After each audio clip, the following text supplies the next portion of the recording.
दुनिया खत्म होने के बाद इसी गुफा से दोबारा जन्म लेंगे इंसान। जानिए क्या है वैज्ञानिकों का प्लान। वैज्ञानिकों का मानना है कि कभी न कभी तो मनुष्य पर विलुप्त होने का खतरा जरूर मंडराएगा। ऐसे में नया प्लान मानवता के लिए एक ब्लूप्रिंट की तरह काम करेगा। डीएनए सुरक्षित रहा तो भविष्य का विज्ञान इंसानों की पूरी सभ्यता को फिर से जीवित कर देगा। दोस्तों, मैं हूं करतार चौधरी और आप देख रहे हैं हिंदुस्तानी संस्कृति। इस वीडियो को एक लाइक करके हमारे चैनल को जरूर सब्सक्राइब करें। दोस्तों, कुछ आवाज़ में मिस्टेक हो रही है, इस पर ध्यान न दें। क्या आप भी मानते हैं मानव सभ्यता पर कभी भी संकट मंडरा सकता है? क्या कभी मानव सभ्यता पूरी तरह से खत्म हो सकती है? जैसे तृतीय विश्व युद्ध होता है या परमाणु युद्ध होता है तो क्या इंसान मिट जाएंगे, या कोई उल्कापिंड या कोई प्राकृतिक आपदा इंसानों का खात्मा कर देगी? जैसे पहले अभी कोरोना महामारी निकली थी, वैसी कोई महामारी आकर के इंसानों का खात्मा कर सकती है? क्या इंसान की प्रजाति कुछ संकट में आ सकती है? अगर आप ऐसा सोचते हैं तो रुकिए, वैज्ञानिक इस मुसीबतों से निपटने के लिए लगातार काम कर रहे हैं। अब वैज्ञानिक ऐसा ही एक नया प्लान लेकर आए हैं। इसमें मानव के पूरी तरह से विलुप्त होने यानी कि सर्वनाश होने के बाद भी उसे वापस लौटना संभव होगा। वैज्ञानिक एक क्रिस्टल मेमोरी कार्ड पर इंसानों का डीएनए स्टोर कर रहे हैं। इसी से पूरी मानव सभ्यता को दोबारा जिंदा करना संभव होगा। फिर से इसे एक गुफा में छिपा दिया जाएगा। एक गुफा एक साल्ट केव है जो ऑस्ट्रिया में है।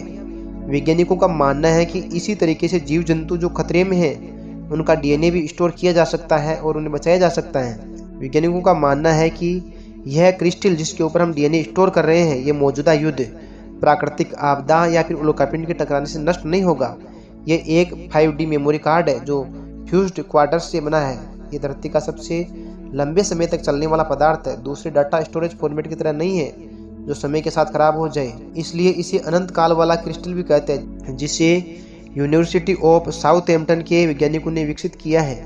यह अरबों साल तक बिना डाटा नुकसान के सुरक्षित रह सकता है। यह मेमोरी क्रिस्टल ठंड, आग और 1000 डिग्री सेल्सियस तक के तापमान के साथ साथ ब्रह्मांडीय विकिरण, भारी टक्करों का सामना कर सकते हैं। क्रिस्टल 360 टेराबाइट तक डेटा संग्रहित कर सकते हैं, जो मानव जीनोम के लिए पर्याप्त जगह है, जिसमें लगभग 3 बिलियन अक्षर होते हैं। पर याद रखिए, आज का विज्ञान मनुष्य को कृत्रिम रूप से बनाने के लिए पर्याप्त उन्नत नहीं है।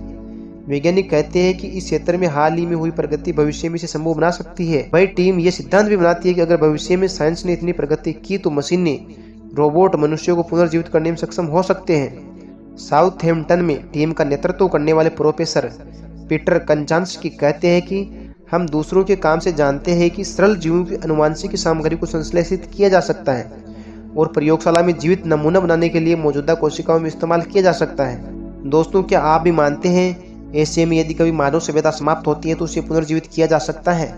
अगर किया जा सकता है तो अच्छी बात है, लेकिन दोस्तों मेरे को भी एक बात समझ में नहीं आ रही है, यानी कि उस समय साइंस इतनी उन्नत होगी कि वापस इंसानों को उस डीएनए को लेकर के बना सके। दोस्तों, जब मानव सभ्यता का धरती पर सर्वनाश हो जाएगा तो साइंस कैसे उन्नत होगी? जब कोई मानव बचेगा ही नहीं तो उस मानव को, यानी कि उस डीएनए से मानव कौन बनाएगा फिर से? या फिर कोई अन्य ग्रह का प्राणी आकर के बस एक अवशेष मात्र रहेगा, बाकी इससे कोई इंसान नहीं बनने वाले हैं। हाँ, वैज्ञानिकों का मानना है, लेकिन बनाएगा कौन? यदि इंसान पहले से जीवित है तो उसे बनाने की क्या जरूरत पड़ेगी? वो तो खुद इंसान की सभ्यता को फैला सकता है। और यदि कोई और जीव आकर के इंसानों का पुनर्निर्माण करते हैं या फिर कोई एलियंस, ऐसा जरूर हो सकता है कोई अन्य ग्रह से कोई प्राणी आए और उसको वो चीज़ मिल जाए और उसकी साइंस इतनी उन्नत हो कि वो उस डीएनए का इस्तेमाल करके फिर से मानव को बना सके। ऐसा तो हो सकता है, बाकी तो दोस्तों मुझे ये मुमकिन नहीं लगता। दोस्तों, इस सृष्टि में जो भी होता है सब ईश्वर की इच्छा से ही होता है। अगर ऐसे ही पाप बढ़ता रहा, अत्याचार बढ़ता रहा तो आप मानिए वो दिन दूर नहीं है जब समूचा प्रकृति का विनाश हो जाएगा। क्योंकि दोस्तों हर बार यही होता है, अगर ऐसे ही सभ्यता पहले चलती रहती तो लोग इतने बुरे हो जाते जितने हम सोच नहीं सकते। आज हम देखते हैं कि आज कितने अच्छे लोग हैं, 10 साल बाद वो कितने अच्छे रहेंगे और 20 साल बाद कितने अच्छे रहेंगे, ये हमें भी पता है और आपको भी पता है।